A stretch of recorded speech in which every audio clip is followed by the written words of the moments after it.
Okay, so this is my Circuit Tracks Tips and Tricks Volume 3 now. Alright, so I'm going to get right into it because there's quite a few here. First one is holding shift mutes notes so you can sequence ahead of time. So I'll show you what that means. I've got a little tune that I've prepared here just for this. Now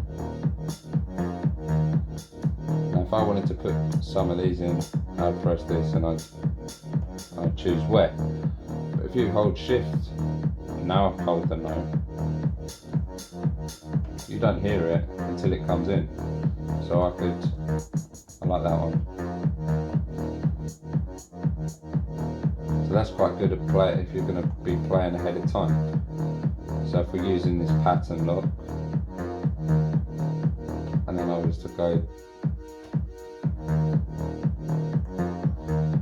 leave that to play, and choose this one, hold shift,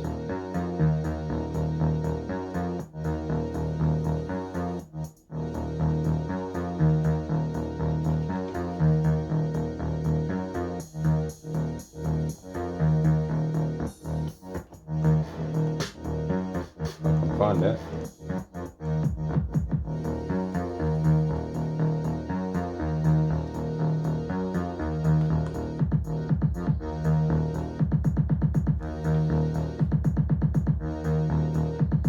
So if you know where your notes are, there is a really good way to disguise something before you drop it. That's really nice. The next one is pressing shift to switch clips instantly for fills. So this is another good one. We go back to we've got a simple pattern there, and we've got channel 4 completely free. So what I'm going to do is put some fills on it. I have one of them. On this one we'll have one of that, and we'll have a few micro steps on there as well.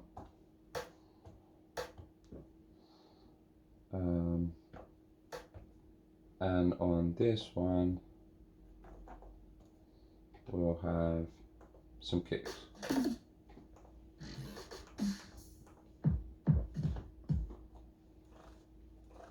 Okay, so now if we play the track, we'll put the empty one on for now. We've just got our normal track. If you hold shift,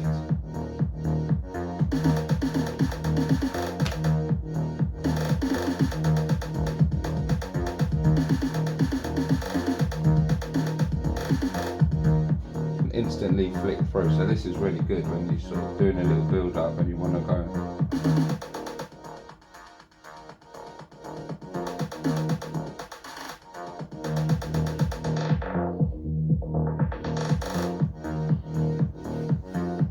So that's a really cool little trick.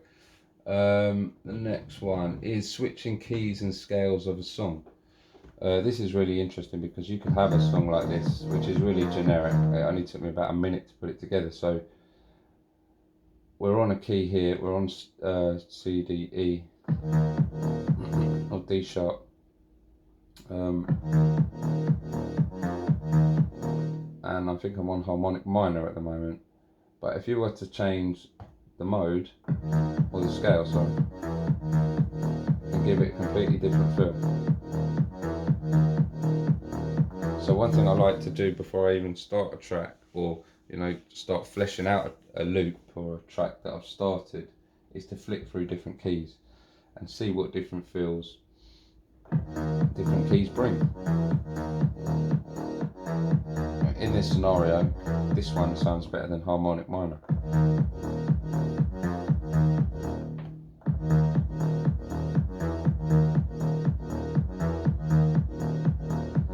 So it's always important to experiment with keys, but changing the key and the scale dramatically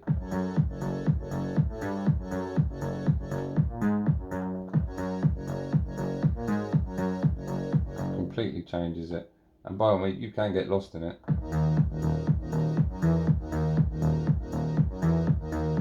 I always think it's a good idea to muck around with it because you never know.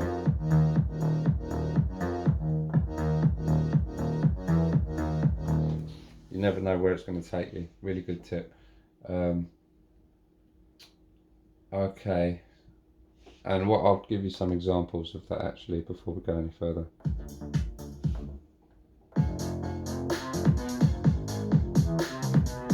This is probably going to work pretty well.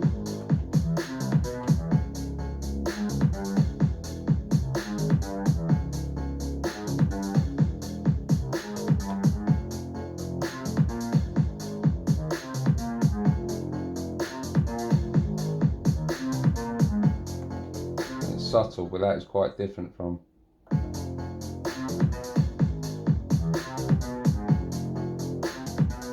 try another one.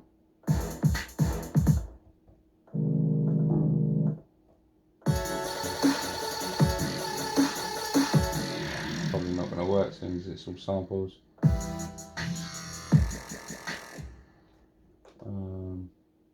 Alright then, we'll leave it there for examples, but the point is to try different keys. It really does help you get an idea of the feel of your track. The more you do it, the more you get accustomed to using certain scales as well. Okay, so the next one was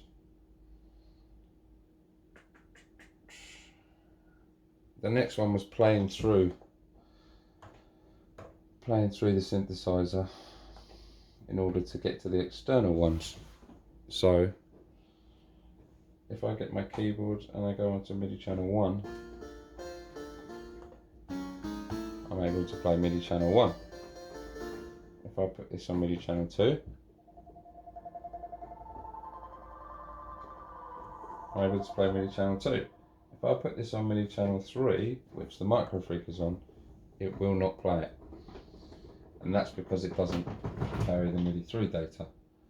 But on MIDI 2, I have a modal craft synth plugged in. And if I am to open up the modal app on the computer, it does MIDI pass through. I have to turn it on first. Essentially like a MIDI 3 box. Just the software being open alone, minimised, whatever, is enough.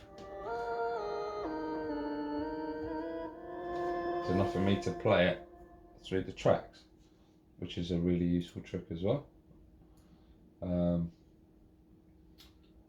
Okay, so the next one beyond that was program changes.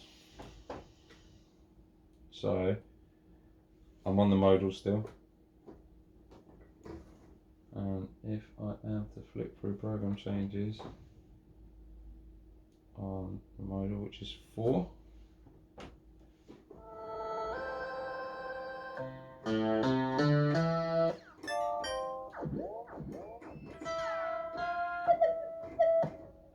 so I'm able to do program changes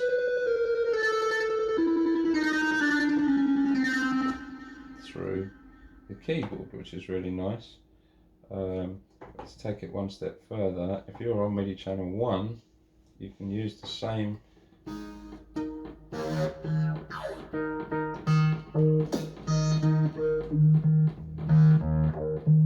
method to quickly flick through them, which is really handy. I've already showed how I broke the synth out with the oscillators and stuff on here. If you combine that with flicking through presets at the same time,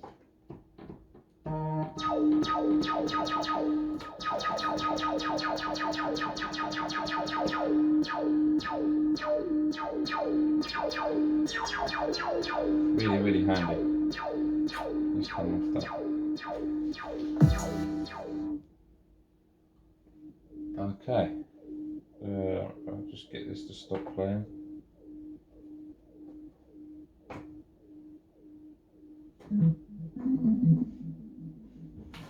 Okay, that's fine. Just go into a new project. Good. Right, okay. The next one was recording an ARP. Right, so if again we've got a new track and we want an arpeggio on 1, We need to go to the right setting, which is the circuit. Go to channel 1. You press up on the keyboard. If you press play and record on here,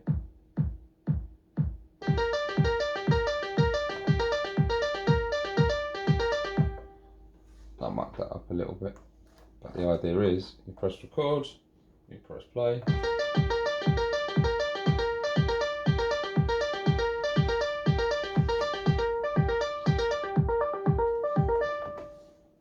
So that's quite useful. You can use it to ARP.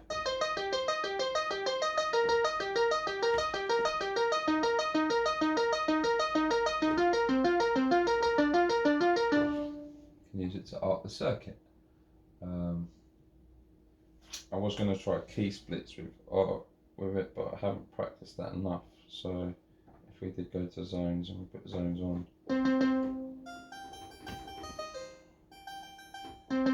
so that's synth 1 and that's synth 2. So now you should be able to ARP synth 1 and synth 2 and record it.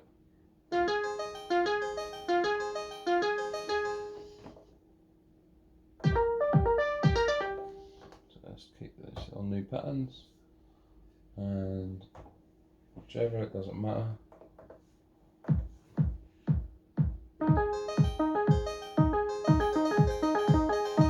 You get the idea though, it's recorded to both. So if these patterns were longer, and you get your timing right, there's no reason why you couldn't.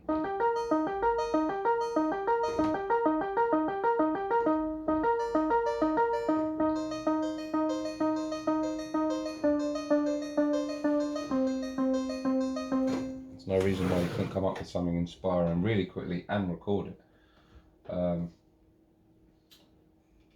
And I think that is it.